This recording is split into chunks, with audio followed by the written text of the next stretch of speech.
Ulit, saka si wife.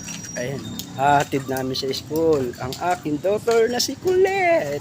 Ayan, day off tayo ngayon, kaya samahan natin maghatid si wife. Okay?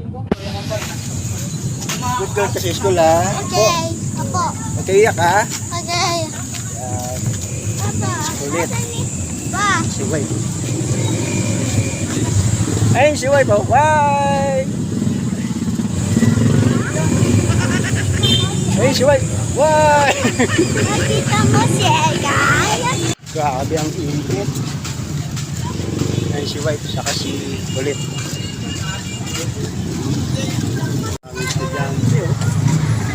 Dami. Malakala ka ba, ano to, ginatang tuna. Kanina di ba sinasalok na, ba't naging langka lang? Wala tayong budget. Aray ito. May gata rin naman yan. Sarap ako ng sarap eh. Sarap.